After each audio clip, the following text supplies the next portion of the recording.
یہ وزٹر ویزے کے حوالے سے، بلکہ اسے ہم بلینڈ کر سکتے ہیں کہ جو اس سے پہلے امیگرینٹ ویزے کے حوالے سے جو آج اعلان کیا گیا ہے، تو وزٹر ویزا اگر میڈیکل گراؤنڈز کے اوپر حاصل کیا جاتا ہے تو کیا اس صورت میں وہ کیٹیگری چینج ہو جاتی ہے؟ یعنی جی نہیں، وہ نان امیگرینٹ ویزا ہی رہتا ہے، وہ امیگرینٹ ویزا نہیں بنتا۔ گو کہ کوئی شخص اگر یہاں پہ لانگ ٹرم میڈیکل سروسز کے لیے آ رہا ہے، تب بھی اسے اسی وزٹر ویزا کے پروسیس سے گزرنا پڑتا ہے۔ تو یہ سوال اس لحاظ سے میرا خیال ہے کہ پرٹیننٹ بن جاتا ہے، اور یہ صاحب یہ معلوم کرنا چاہ رہے ہیں کہ اگر ویزا جو ہے وہ ڈینائی کر دیا جاتا ہے تو کیا اس کی اپیل کی جا سکتی ہے یا نہیں کی جا سکتی؟ دیکھیے، جو بھی نان امیگرینٹ ویزز ہیں، خاص طور پہ جن کی پروسیسنگ جو ہے وہ کانسلیٹ میں ہوتی ہے، ایمبیسیز میں ہوتی ہے، وہاں پہ جو بھی ڈیسیجن ہوتے ہیں وہ ڈسکریشن کی بنیاد کے اوپر ہوتے ہیں۔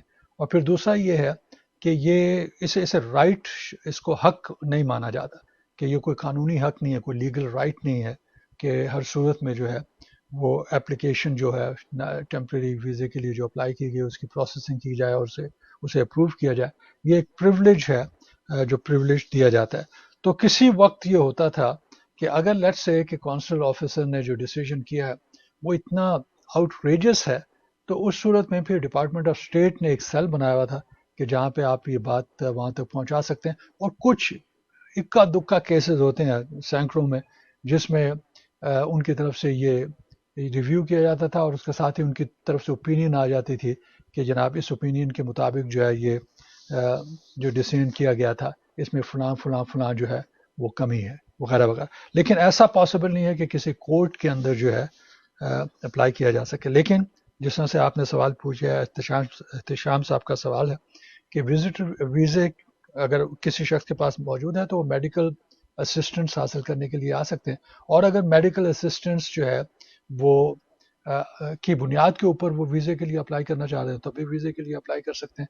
تو اس کے لیے ان کو کافی سارے ڈاکومنٹیشن جمع کروانے پڑتے ہیں۔ سب سے پہلے تو ڈائگنوسس کا معاملہ ہے، وہ دیکھتے ہیں کہ وہ ڈائگنوسس کیا ہے، اور کیا پاکستان میں اگر ان کا تعلق پاکستان، تو پاکستان میں کیا ان کے پاس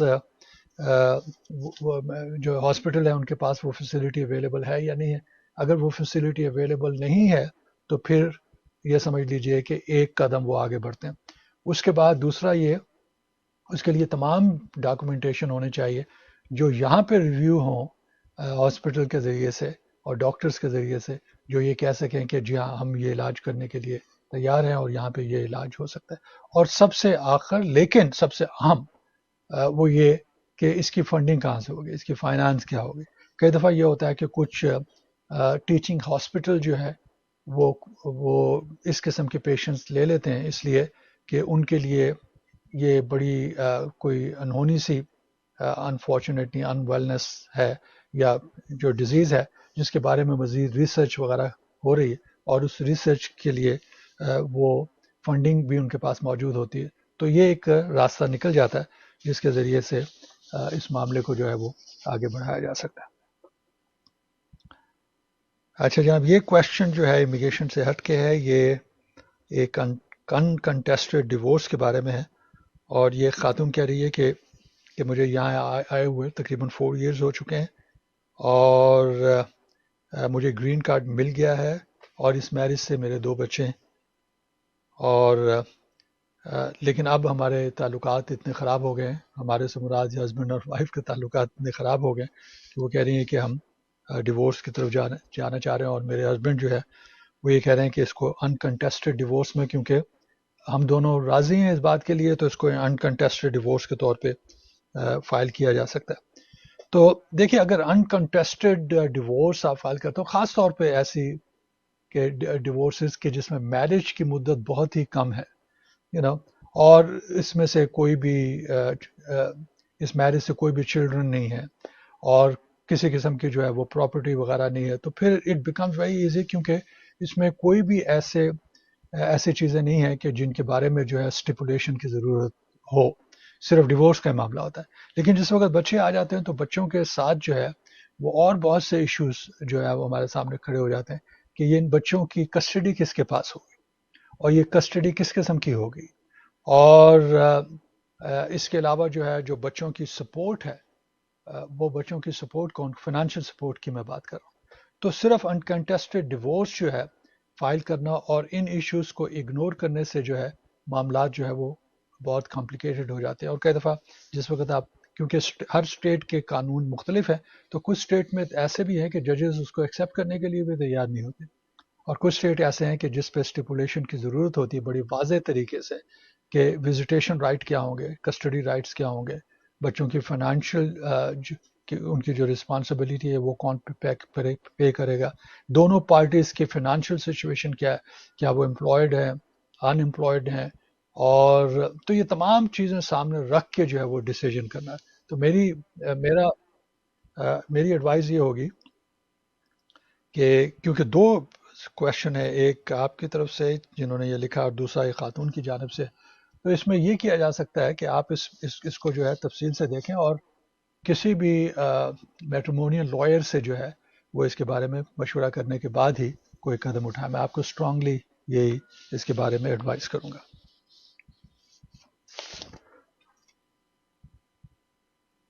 جی یہ طویل صاحب، کوشچن، جی ہیلو، میرا خیال ہے کالرز بھی ہمارے ساتھ میں کنیکٹڈ ہیں، ان کی میں طرف آ یہ جاتے ہیں. جی پتہ کرنا چاہ رہا ہوں میں یہ جی پتہ کرنا چاہ رہا ہوں کہ میرے پاس B1 B2 ویزا ہے اور میرا انٹرویو آگے لیبر سرٹیفکیشن میری ہو گئی ہے، تو کیا میں یہاں پہ جب امپلائمنٹ کے بعد وہ اگر میرا پروسیس شروع ہوتا ہے تو کیا وہ اس میں پریشانی تو نہیں آئے گی کوئی؟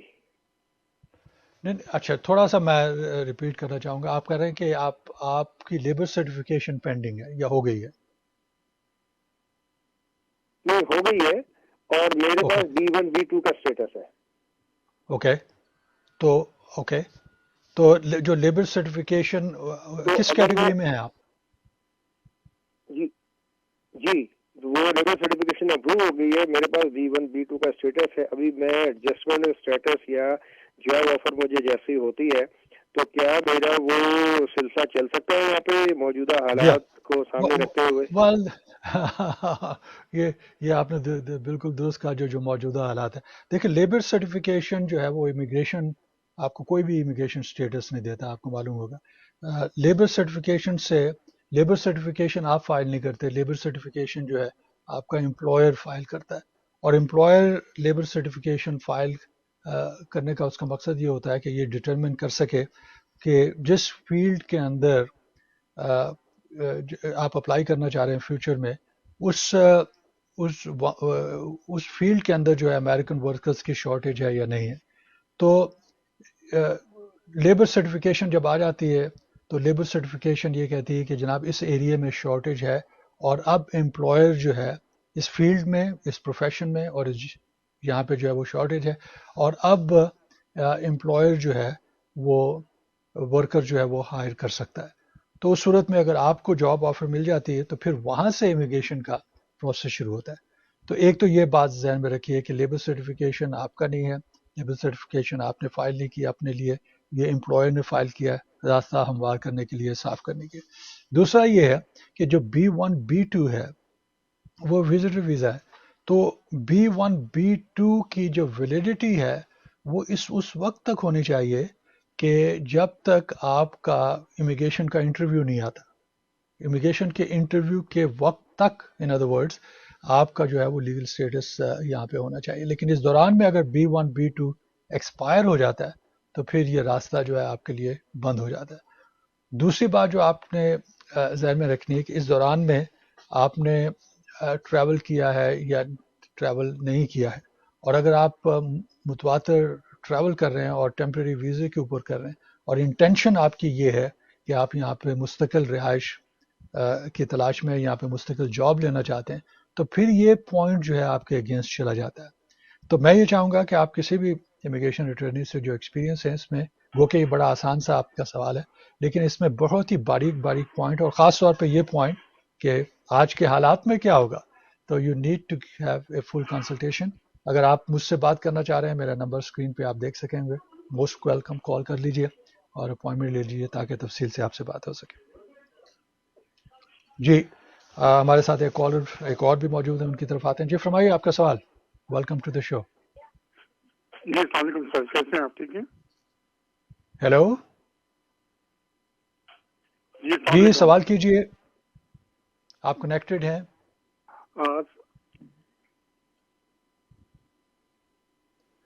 دیکھیے کوئی بھی جھجکنا کی ضرورت نہیں ہے، شرم کی کوئی ایسی بات نہیں ہے. کال آپ نے کی ہے، سوال معلوم کیجئے.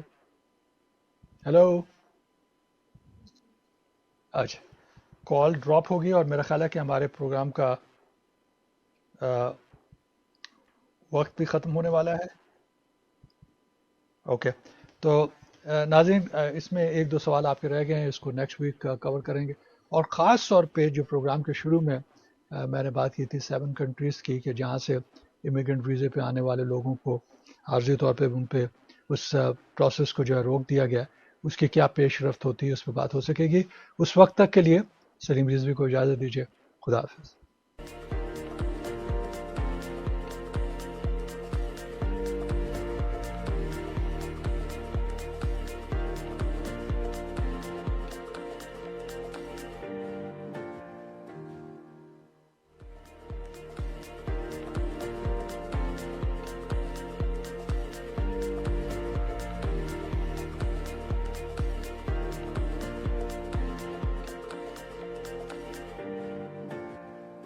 آپ سے گفتگو ہو رہی ہے، کچھ آپ کے سوالوں کے جواب دیے جا رہے ہیں، اور اسی تناظر میں میں ان کیسز کی بات کر رہا تھا جو فیڈرل کورٹس میں ابھی تک زیر التوا ہیں، اور اس میں جو امپورٹنٹ کیسز ہیں جو چائلڈ برتھ سٹیزن شپ کے حوالے سے.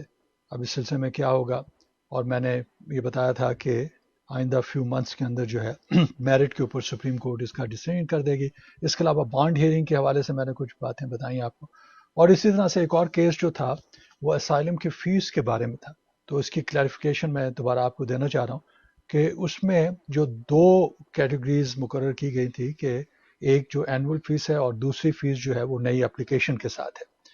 تو جو نئی اپلیکیشن کی فیس ہے، چاہے وہ کیس جو ہے وہ کورٹ میں داخل کیا جا رہا ہے یا اسائلم آفس میں داخل کیا گیا، اس پہ جو ہے وہ ٹیمپرری اسٹے جو ہے وہ لگایا گیا ہے. لیکن جو اینول فیس ہے اسے آپ کو ادا کرنا پڑے گا. تو یہ ڈسٹنکشن جو ہے بڑی امپورٹنٹ ہے، جسے میں ریپیٹ کرنا چاہ رہا تھا.